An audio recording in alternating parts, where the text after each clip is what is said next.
प्रिय माताओं और बहनों नमस्कार। स्वागत है आपका हमारे चैनल भक्ति के बाद में। आज हम आपके लिए लेकर आए हैं निर्जला एकादशी, ज्येष्ठ शुक्ल पक्ष। श्री भीमसेन भीम बोले, हे पितामह भ्राता युधिष्ठिर, माता कुंती, द्रौपदी, अर्जुन, नकुल और सहदेव आदि एकादशी को दान व व्रत करते हैं और मुझसे एकादशी के दिन अन्न खाने को मना करते हैं। मैं उनसे कहता हूँ कि हे भाई, मैं भक्ति पूर्वक भगवान की पूजा कर सकता हूँ, परंतु मैं एकादशी के दिन भूखा नहीं रह सकता।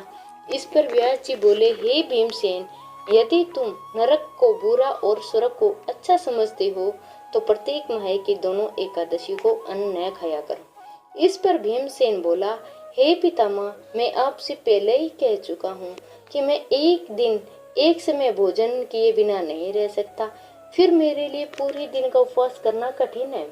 यदि मैं प्रयत्न करूं तो एक व्रत अवश्य कर सकता हूं। अंत आप मुझसे कोई एक व्रत बतलाइए जिससे मुझे स्वर्ग की प्राप्ति हो। श्री व्यास जी बोले, हे वायुपुत्र, बड़े बड़े ऋषि और महर्षियों ने बहुत से शास्त्र आदि बनाए कि मनुष्य को दोनों पक्षों की एकादशी का व्रत करना चाहिए, इससे उन्हें स्वर्ग की प्राप्ति होती है। श्री व्यास जी के वचनों को सुनकर भीम से नरक में जाने के कारण अत्यंत भयभीत हुए और लता के समान कांपने लगे।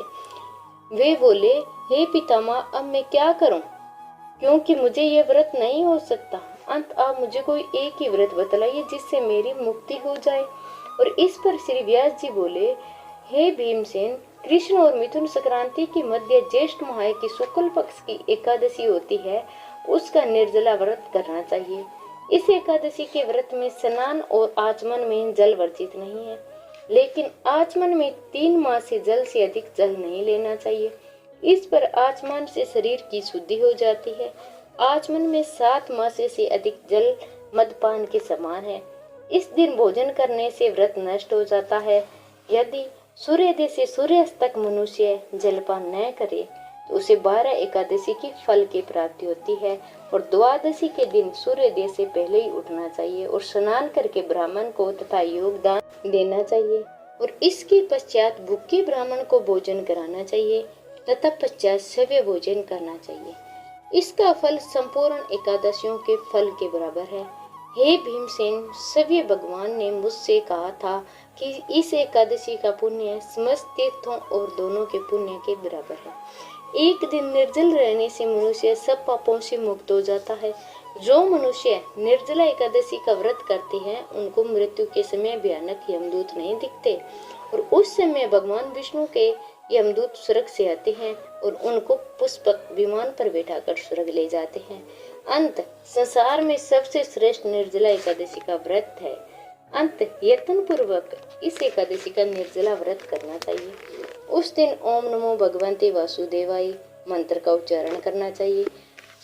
व्यासदेव जी ऐसे वचन सुनकर भीमसेन ने निर्जल व्रत किया। इस एकादशी को भीमसेनी या पांडव एकादशी भी कहते हैं। निर्जल व्रत करने से पहले भगवान की पूजा करनी चाहिए और उनसे विनय करना चाहिए कि मैं दूसरे दिन भोजन करूंगा, मैं इस व्रत को श्रद्धा पूर्वक करूंगा और इससे मेरे सब पाप नष्ट हो जाएं। इस दिन एक बड़े वस्त्र से ढककर स्वर्ण सहित दान करना चाहिए। जो मनुष्य इस व्रत को 2 प्रहर में स्नान व तप आदि करके स्वर्ण का दान करते हैं उनको करोड़ फल स्वर्ण के दान का फल मिलता है। और जो मनुष्य इस दिन यज्ञ होम आदि करते हैं उसका फल वर्ण भी नहीं हो सकता। इस निर्जला एकादशी के व्रत से मनुष्य विष्णु लोक को जाता है और जो मनुष्य इस दिन अन्न खाते हैं उन्हें चंडाल समझना चाहिए।